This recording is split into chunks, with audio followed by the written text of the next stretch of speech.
नमस्कार, मैं हूं doctor Saifee Arsiwala, senior cardiac surgeon, Krishna hospital, Jaipur, Rajasthan से बोल रहा हूं। अब तक के मेरे पिछले वीडियो में मैंने इंसुलिन रेजिस्टेंस और इन्फ्लेमेशन के बारे में आपको बहुत सारी जानकारी दी।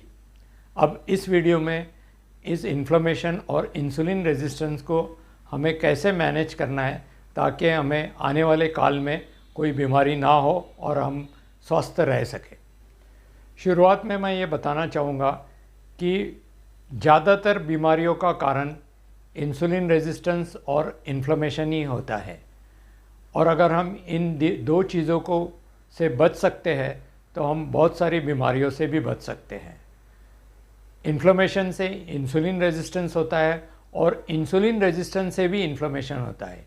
सो ये एक दूसरे से रिलेटेड है, सो इसलिए इसके बारे में चर्चा करना बहुत ज़रूरी है। दूसरा है कि हमारे शरीर के अंदर जो सेल्स होते हैं उसके अंदर माइटोकॉन्ड्रिया होता है, और माइटोकॉन्ड्रिया ये हमारा पावर हाउस है सेल्स के अंदर, जो हमारे शरीर में ऊर्जा यानी कि एनर्जी प्रोड्यूस करता है। और जब कभी भी ये माइटोकॉन्ड्रियल डिसफंक्शन होता है, यानी कि ये पावर हाउस जब ठीक से नहीं चलता, उस समय हमें इंसुलिन रेजिस्टेंस, इन्फ्लेमेशन या फिर मोटापा होता है।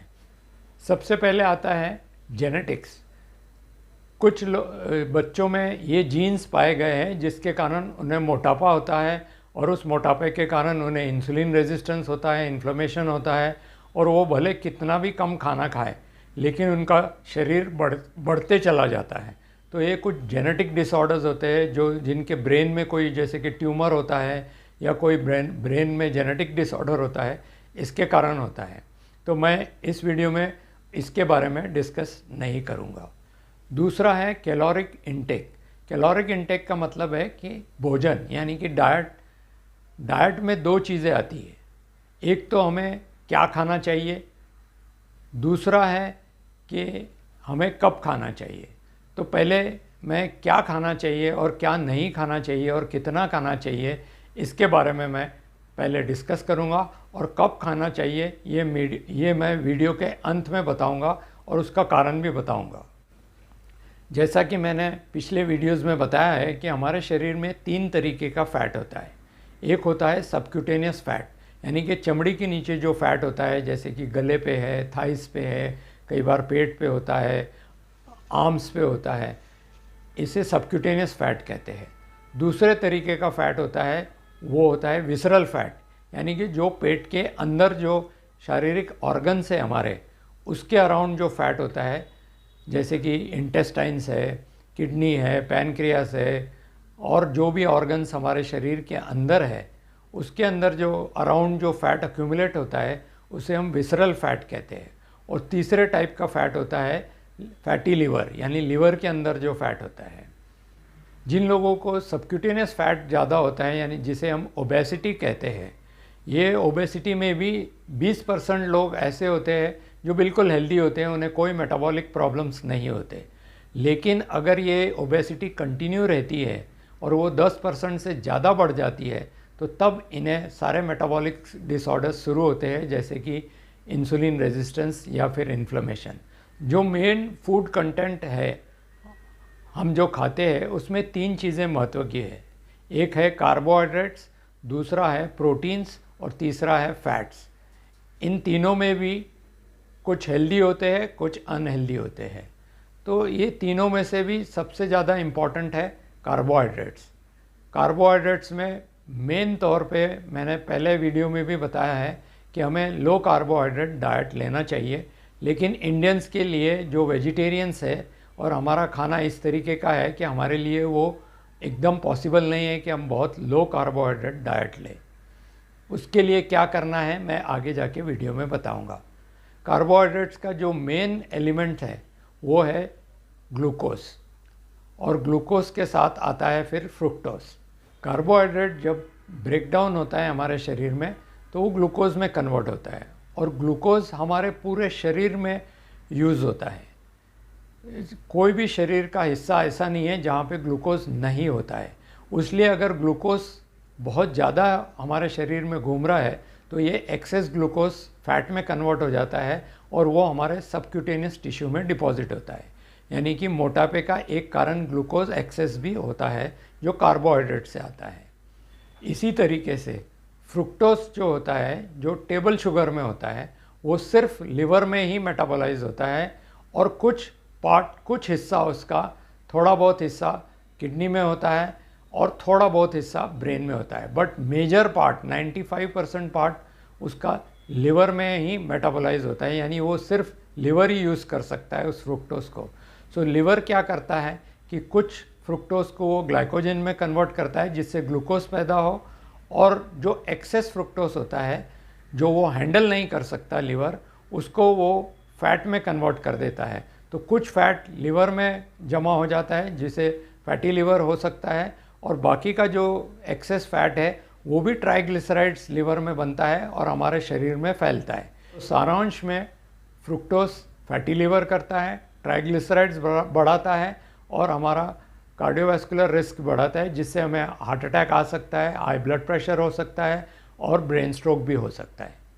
फ्रुक्टोज का और एक दुष्परिणाम है कि फ्रुक्टोज का एंड प्रोडक्ट है, एक है यूरिक एसिड, और यूरिक एसिड जब कभी भी हमारे शरीर में बढ़ता है वो इन्फ्लेमेशन प्रोड्यूस करता है और इन्फ्लेमेशन के कारण इंसुलिन रेजिस्टेंस होता है। अगला सवाल आता है हमारे सामने कि फ्रुक्टोज किन चीज़ों में होता है। फ्रुक्टोज ये शब्द फ्रूट से लिया गया है और फ्रूट्स में फ्रुक्टोज होता है, हर फल में फ्रुक्टोज होता है। तो अगर फ्रुक्टोज हमारे लिए हानिकारक है तो फिर जो फ्रूट्स या फल हम खाते हैं वो क्यों हेल्दी माना जाता है। फ्रूट्स में फ्रुक्टोज के अलावा फाइबर भी होता है और बहुत सारी दूसरी चीज़ें होती है जो फ्रुक्टोज को हमारे शरीर में एंटर होने से कम करता है और रोकता है, और फ्रुक्टोज उन फाइबर्स के साथ हमारे इंटेस्टाइन्स में जाके मल के द्वारा निकल जाता है। इसलिए डायरेक्ट अगर हम फ्रूट्स खाते हैं तो जो फ्रुक्टोज फ्रूट में होता है वो हमारे लिए हानिकारक नहीं होता और बहुत कम फ्रुक्टोज हमारे शरीर के अंदर जाता है। इसके साथ साथ जो फाइबर्स फ्रूट में होते हैं वो हमारे इंटेस्टाइन्स के बैक्टीरिया के लिए बहुत अच्छे होते हैं और वो बैक्टीरिया भी हमें सहायता करते हैं फ्रुक्टोज को हमारे शरीर से बाहर निकालने के लिए। इसलिए फ्रूट जूस हमारे लिए बहुत हानिकारक होता है क्योंकि फ्रूट जूस में सिर्फ फ्रुक्टोज ही होता है और सारा फाइबर निकाला गया होता है।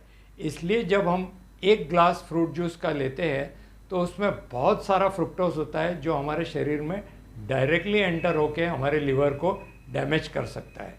यानी आप जितना फ्रूट जूस पीएंगे उतना वो आपके लिए हानिकारक होता है। अगर खाना ही है तो आप फ्रूट्स खाइए। इसीलिए कहते हैं कि आम काट के खाना चाहिए बजाय कि उसका जूस निकाल के मिल्क शेक की तरह उसे पीने की बजाय। किसी भी तरीके का फ्रूट जूस हमारे लिए हानिकारक होता है तो कृपया करके कोई भी फ्रूट जूस न पिए। टेबल शुगर जो हम खाते हैं, जो चीनी खाते हैं, उसमें ग्लूकोज और फ्रुक्टोज दोनों होते हैं 50% ईच। सो फ्रुक्टोज हमें ज़्यादातर ये शुगर से मिलता है। इसके साथ साथ जितनी भी मिठाइयाँ हम खाते हैं, जो कोल्ड ड्रिंक्स है, जो बेकरी प्रोडक्ट्स है, जो लेबल्ड प्रोडक्ट्स है जिसमें एडेड शुगर लिखा हुआ होता है, ये सब में फ्रुक्टोज ऐड होता है। जैसे कि आइसक्रीम्स है, क्रीम्स मिलते हैं, जो मिल्क शेक्स मिलते हैं, जो फ्रूट शेक्स, फ्रूट जूसेस मिलते हैं, ये सारी चीज़ों में फ्रुक्टोज की मात्रा बहुत ज़्यादा होती है। इसीलिए हम जब कभी भी कोई भी पैकेज फूड खरीदते हैं तो पैकेज फूड में हमें ज़रूर से देखना चाहिए कि उसमें एडेड शुगर कितना है और शुगर कितना है। जितने भी पैकेज फूड है आम तौर पर उन सब में लगभग कुछ अमाउंट ऑफ फ्रुक्टोज होता है जो हमारे से छुपाया जाता है, हमें बताया नहीं जाता, और हो सके उतना हमें पैकेज फूड खाने का कम कर देना चाहिए। सो अगर हम देखें तो फ्रुक्टोज से हमें बहुत सारी बीमारियां होती है। इंसुलिन रेजिस्टेंस होता है, मोटापा होता है, यूरिक एसिड प्रोड्यूस करता है, उससे इन्फ्लेमेशन हो सकता है, ब्रेन डिसऑर्डर्स हो सकते हैं और बहुत सारे मेटाबॉलिक डिसऑर्डर्स भी उसके साथ साथ होते हैं क्योंकि वो हमारे पावर हाउस को ही डायरेक्टली डैमेज करता है। फ्रुक्टोज हमारे लिवर में फैटी लिवर कर सकता है जिसे हम non alcoholic fatty liver disease कहते हैं। विसरल फैट बढ़ाता है जिससे हमारा वेस्ट सरकमफेरेंस बढ़ता है। फ्रुक्टोज हमारे मेंटल हेल्थ के लिए भी अच्छा नहीं है क्योंकि वो बहुत सारे ब्रेन की बीमारियां पैदा करता है, जैसे कि डिमेंशिया जिसमें मेमोरी लॉस हो सकता है, एल्ज़ीमर्स डिजीज़ होती है। तो इसी के साथ मैं आज का वीडियो समाप्त करता हूं और बाकी की बातें मैं आने वाले वीडियो में करूंगा, जिसमें मैं और कुछ बातें समझाना चाहूँगा जो इस वीडियो में मैं कह नहीं पाया। इसी के साथ धन्यवाद। जय हिंद।